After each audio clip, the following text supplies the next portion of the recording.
Early on, when people said, is this just going to be a few days or a couple weeks? I said, no, I think it's at least 2 months. And I said, if we're successful in this, we can expect a second spike in the late fall or early winter. That's how viruses work. We better steel ourselves for a second and maybe even third round of this. But we also need to be nimble enough to know we're not going to flip a switch one day and turn the economy back on. Jimmy, come on, live. This is ridiculous. From his house. Thank you. Hi, I'm Jimmy.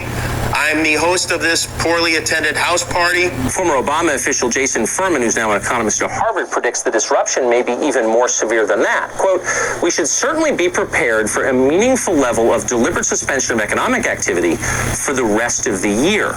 Keeping track of the date after we cut the calendar into strips of toilet paper, but I hope you had a good weekend, as if these weeks ever really end. It's funny. Now we finally know how Radio Shack felt. The good news is it also seems far less lethal overall. People are still dying in large numbers. Not all of them are sick or old, and that's terrifying to watch. But as the data trickle in, there's evidence that many infected people are not sick. Every day, and it's fascinating. Trump finally broke down and let the White House recommend that people wear masks in public, but he will not be wearing one himself. I think it... So given all of this, what is a wise response to this pandemic? Historically, health officials have used quarantines to contain infectious diseases. Until now, a quarantine consisted of separating the... Please continue to let us know at coronavirus.lacity.org/business violation. You know the old expression about snitches? Well, in this case, snitches get rewards. We want to thank you for turning folks in and making sure we are all safe. So you just saw the mayor of our second biggest city offering to pay citizens to snitch on their neighbors for, among other things, daring to go to work. Be there? Who? Tell me the whole thing. I want to hear all the artists that are going to be part of this. Our friends from Sesame Street are going to be there. Which ones specifically? Oh, I'm not giving it all away. Okay, all right. I'll be there. Alanis Morissette, Andrea Bocelli, Billie Eilish, Billie Joe Armstrong from Green Day, Burna Boy, Chris Martin, David Beckham, Eddie Vedder, Sir Elton John, Phineas Idris and Sabrina Alba, J Balvin, John Legend, Casey Musgraves, Keith Urban, Kerry Washington, Long Long, Lizzo, Maluma, Sir Paul McCartney, Priyanka Chopra Jonas, Shah Rukh Khan, and Stevie Wonder. Say that I'm thrilled to announce that we got very generous donations from both. And are you ready? Are you ready? Let me just answer your question because I know exactly. The same question you ask all the time. Ready? They have done an unbelievable job in delivering for the Associated Press, which is, not so great. Not like it used to be. And you should be thanking them for what they've done, not always asking wise guy questions. Thank you very much, everybody. Thank you.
almost quadrupled. So long-distance transportation of food will gradually become less and less possible.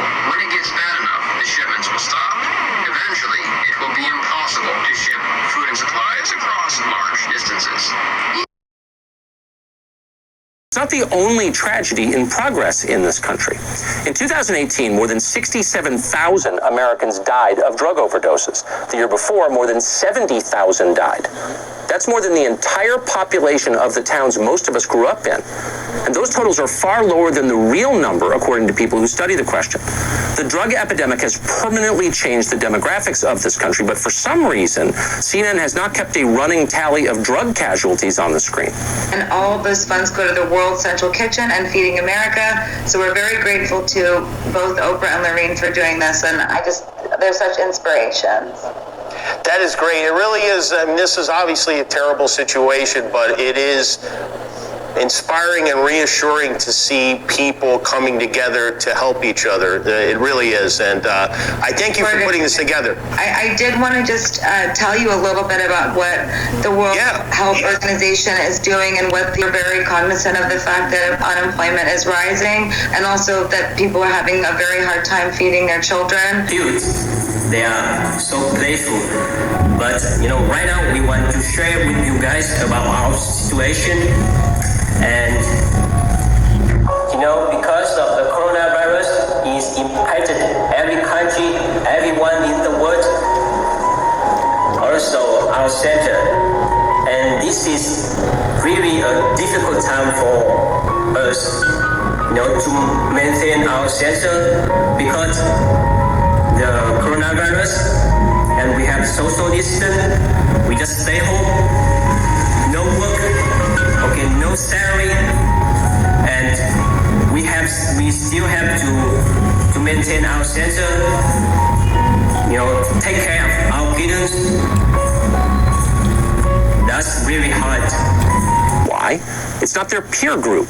It doesn't seem real. They're not that interested. And the same thing is going on now. If the coronavirus shutdown was crushing college administrators or nonprofit executives or green energy lobbyists, it would have ended last week. Danger per month, the cost is about $500 to $600 per month to help us to keep rescue and keep safe animal life. Recording leaked of him calling the ousted commander of the U.S. aircraft carrier Theodore Roosevelt stupid in an address to the ship's crew. Let's go to our national security correspondent, Jim Sciutto. He broke the story for all of us. Jim, so tell our viewers what you're learning about this resignation. Information was going to get out into the public. In this information age that we live in, that he was too naive or too stupid to be the commanding officer of a ship like this.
April 7th, Tuesday morning, up all night. It's now 6 a.m. and just finished bass.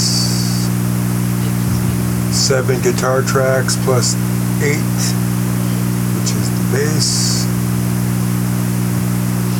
And oh, by the way, I woke up Monday, which today is obviously Tuesday. But yesterday I woke up and felt really good. It's the best I felt in a long time. And lasted throughout the day. And this thing has me, humbled in a way, or cautious, or tentative to, think that I'm out of the woods, for sure. But hopefully it's continue to get stronger. I'm really grateful that, it didn't go to ground zero again for me, at least not yet, and hopefully it doesn't again, so. Alright, so, I could have been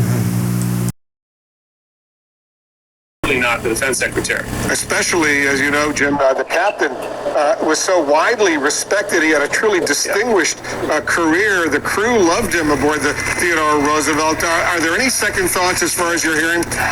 Well, yesterday a piece in the New York Times asked what appeared to be a pretty straightforward question. When will New York City reach the peak of its outbreak? New York City, of course, being the place with the most cases in this country. And you'd think that epidemiologists could answer that question with some precision, but as it turns out, no, they can't. So the obvious question is, why didn't Wisconsin delay their primary like all the other states did? Well, you see, it turns out Wisconsin's Democratic governor, Tony Evers, tried to delay the primary, and he tried to make it easier for people to vote by mail. But he was blocked by the Republican legislature.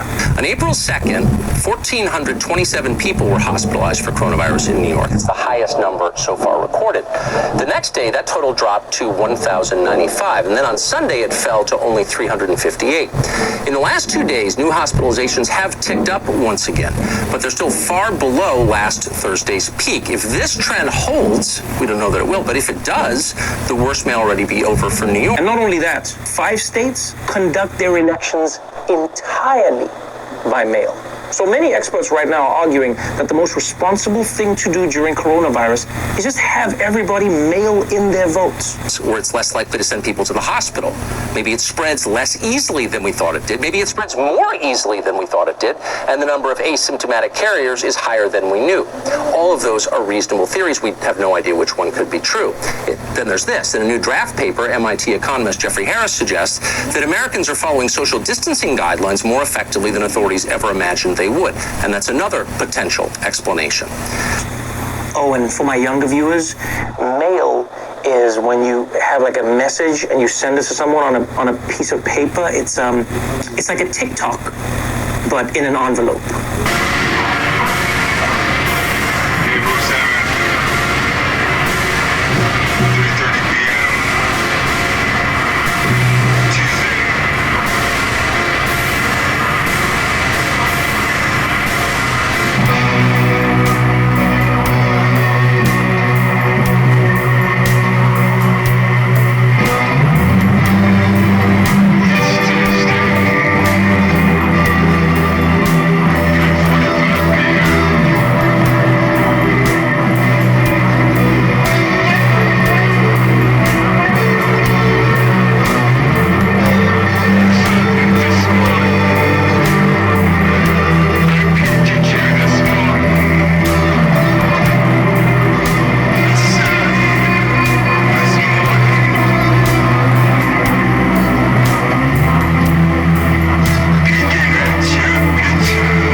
happening. This epidemic appears to be doing less damage than anticipated, and it's receding more quickly. Really? What am I going to do with 400 ventilators when I need 30,000? You pick the 26,000 people who are going to die because you only sent 400 ventilators. You pick the people who are going to die? It was effective theater, but it was awful. What a horrifying thought that was. As recently as last Friday, April 3rd, Governor Cuomo was threatening to use the National Guard to seize ventilators from facilities upstate. That's how badly New York needed them. Oregon had more ventilators than it needed. So on April 4th, Governor Brown shipped 150 of the machines to New York, which based on current trends may not need them either. Préféré à Lyon? J'aime bien la Croix-Rousse. Pourquoi? Parce que j'aime bien parce que c'est sur une colline et donc c'est très joli, c'est très harmonieux, il y a de la lumière, puis les gens ils sont plus ou moins sympas, c'est bien. Mon endroit préféré dans Lyon, c'est les quais de Saône. Les quais de Saône, donc juste ceux-là qu'on voit ici, pour quelle raison? Du coup, quel est votre lieu préféré à Lyon? Eh ben ça tombe bien, c'est le Vieux-Lyon. Et pourquoi? Parce que c'est typique, parce que c'est des petites ruelles, parce que c'est des vieux bâtiments, il y a une belle architecture, c'est un quartier très sympa et très vivant. Dans la ville même. Now, once again, we ought to celebrate all of this. Fewer hospitalizations are a godsend for this country. And as awful as this epidemic has been and will be, at least so far, it hasn't been the disaster that we feared. Day by day, with no end in sight, that short-term crisis may have passed. We'll see, but it looks like it may have. Trump has said that if we voted by mail, Republicans would never win again. The things they had in there were crazy. They had things, levels of voting that if you ever agreed to it, you'd never have a Republican elected in this country again. The Speaker of the House in the state of Georgia has said the same thing, that they don't want more voter participation. This will be extremely devastating to Republicans and conservatives in Georgia. Every registered voter is going to get one of these. So, this will certainly drive up turnout. Okay, this is insane, man. These Republicans are afraid that if more people get access to voting, they're going to lose elections. And so can begin to consider how to improve the lives of the rest, the countless Americans who've been grievously hurt by this, by our response to this. How do we get 17 million of our most vulnerable citizens back to work? That's our task. Population, Denmark's coronavirus outbreak has been almost precisely as severe as ours has been here in the U.S. In Denmark, schools and daycare centers are scheduled to open next week. The government plans to roll back more restrictions on May 10th. The outbreak in Austria has also been similar in scope to America per capita. There, the government plans to let small stores reopen April 14th, followed by large stores on May 1st, and then potentially restaurants and schools in the middle of May. Number 4 on 4/7/2020. 10 p.m.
c'est pas mal.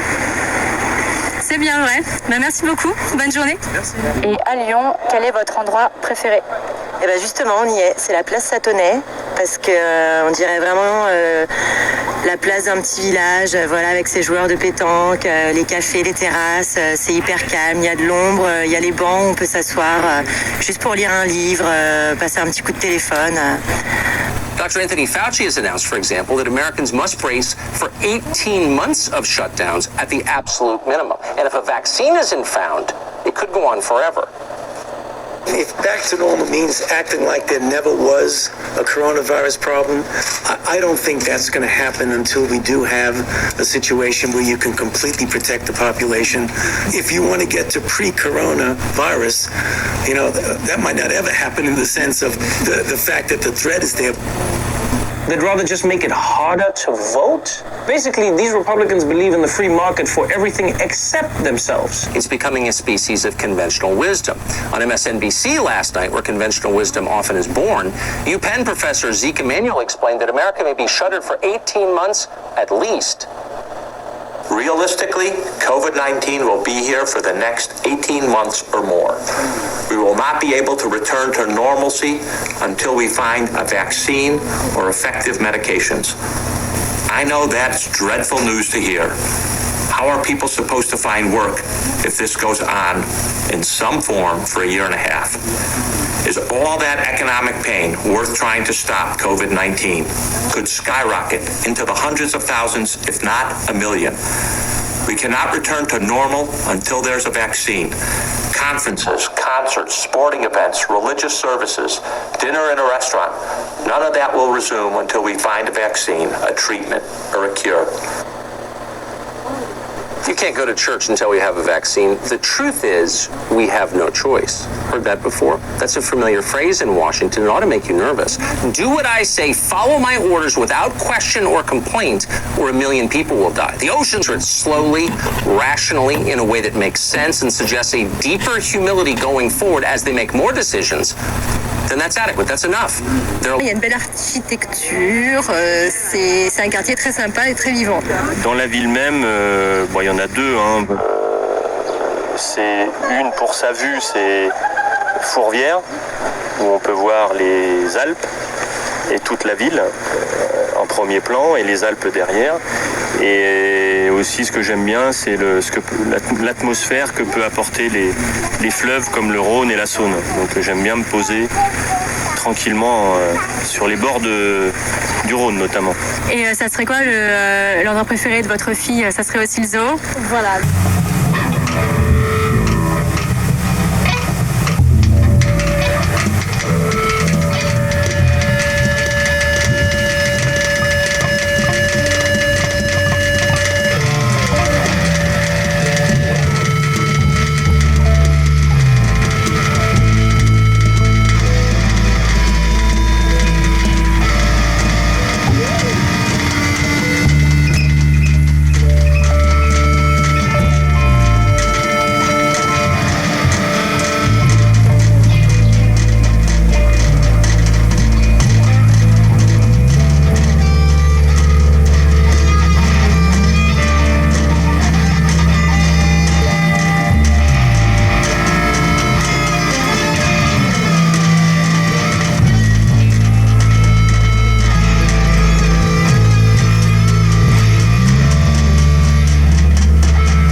Receiver's going where the receiver knows where he's going. Skip, this kid is the real deal. Now, I'm not saying CD Lamb isn't a... Voir les animaux, les éléphants, les girafes et tous les petites... les muriens et les singes. Encore une petite question, c'est quel est votre endroit préféré à Lyon? Alors mon endroit préféré, après il y en a plein, mais il y a un endroit qui est assez calme et qui est peu connu. C'est un endroit qui est au-dessus de Saint-Just, enfin qui est au niveau de Saint-Just. C'est un petit parc où il y a des chaises qui sont implantées, où il y a vraiment une vue où les amoureux peuvent se retrouver, et vraiment une vue calme, sans bruit, avec un très beau panorama. I am dug in on this. I told you last September that CeeDee Lamb is better than Jerry Jeudy and will be better in pro football, have a better career, and now I believe that even more. J'aime bien traverser le Rhône. J'aime bien me balader sur les pentes de la Croix-Rousse, de prendre mon temps, voilà. Mon endroit préféré de Lyon, je pense que c'est assez classique, mais je crois que c'est la Croix-Rousse et le quartier des Chartreux en particulier, que je trouve très très joli, où il y a des très belles vues sur Lyon. Quel est votre endroit préféré à Lyon? C'est compliqué comme question. Je crois que c'est le musée Gadagne. C'est un musée qui est vers là-bas, là. Et en fait, dans ce musée, tout en haut du musée, tu as une sorte de grand jardin suspendu. Et je crois que c'est mon spot préféré à Lyon. J'y vais pas souvent, mais quand j'y vais, je me dis incroyable. Enfin, il fait bon, il fait frais, il y a un petit resto qui est sur cette espèce de coin un peu unique de Lyon, un petit peu perdu, tu vois. Et donc c'est mon spot préféré à Lyon.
April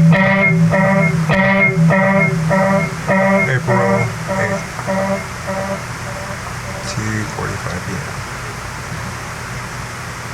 Wednesday. Bienvenue sur notre nouvel épisode d'Easy French.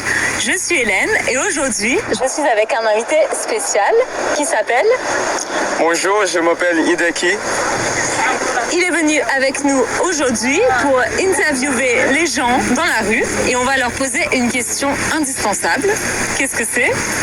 Quel est votre plat français préféré? And I know you kids are excited. I'm going to be on the Seth Meyers show tonight.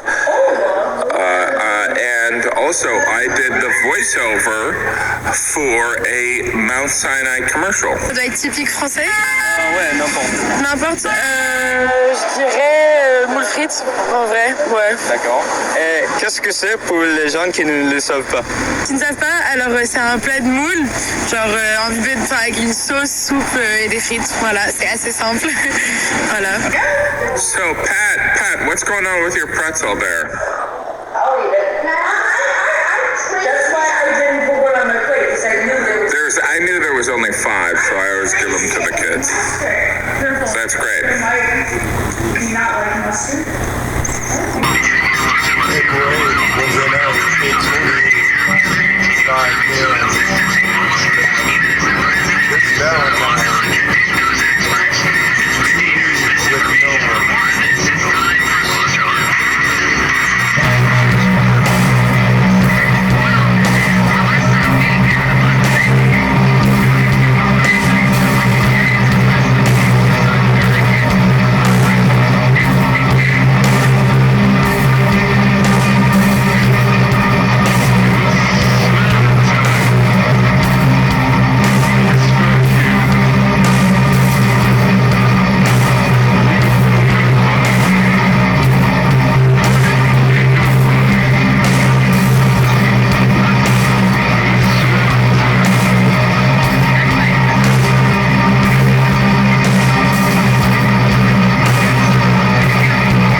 bison, which was amazing. And the moose.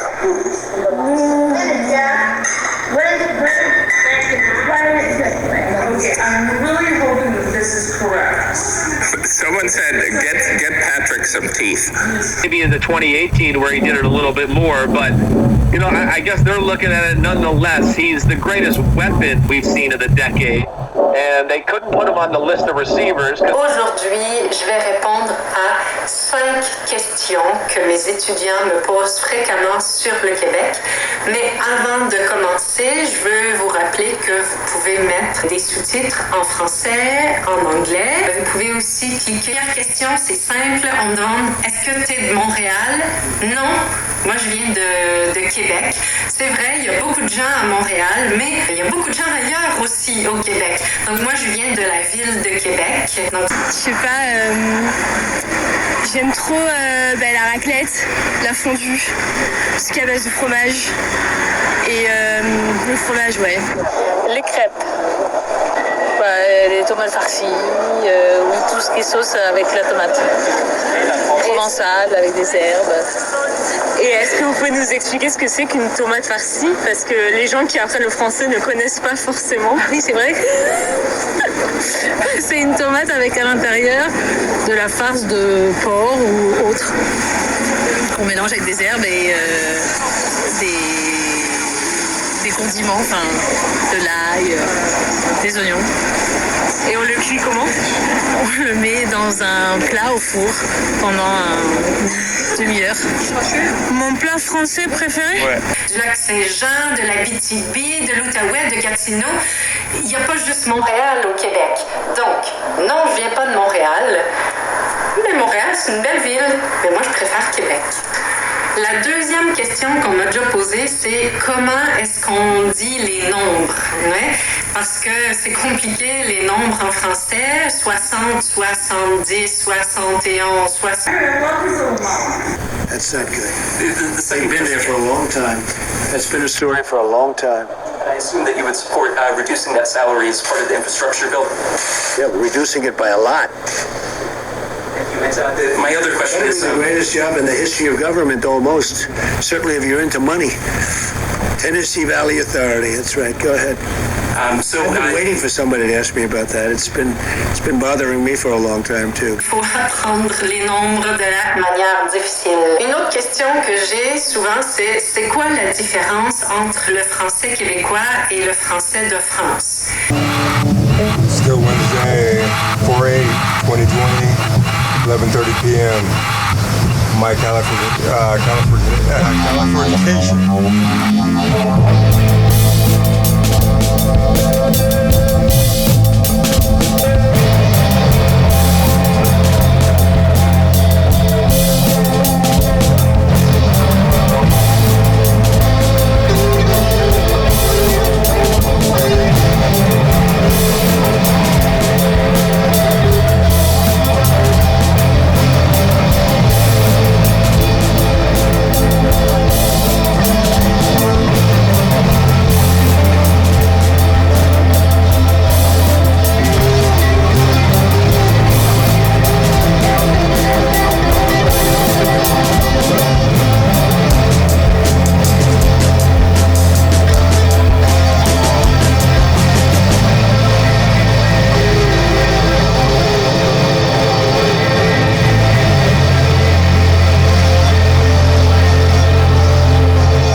coronavirus, aside from these briefings, has been a show on Netflix called Tiger King. And the man who's the star of this is a former zoo owner who's serving a 22-year prison sentence. He's asking you for a pardon, saying he was unfairly convicted. Your son yesterday jokingly said that he was going to advocate for it, and I was wondering if you've seen the show and if you have any thoughts on pardoning Joe Exotic. Which son? It must be Don. I had a feeling it was Don. Is that what he said? I don't know. I know nothing about it. He has 22 years for what? What did he do? He allegedly hired someone to murder an animal rights activist, but he said that he didn't do that, and he was... You think he didn't do it? Are you on his side? Are you recommending a pardon? No, I'm not advocating it. As a reporter, you're not allowed to do that. You'd be criticized by these. Would you recommend a pardon? I'm not weighing in on time. I don't think you would. I don't think you would. Go ahead. You have a question? Il y en a plein. Le bœuf carotte. Ah oui. Ou le bœuf bourguignon. Je pense le bœuf bourguignon. Mon plat préféré, c'est le lâche parmentier. Oula, on va dire un roast beef. Bah, le cassoulet, bien sûr. Toujours. Il y a de la saucisse. Le vrai, il y a tout ce que j'aime. Le saucisse haricot.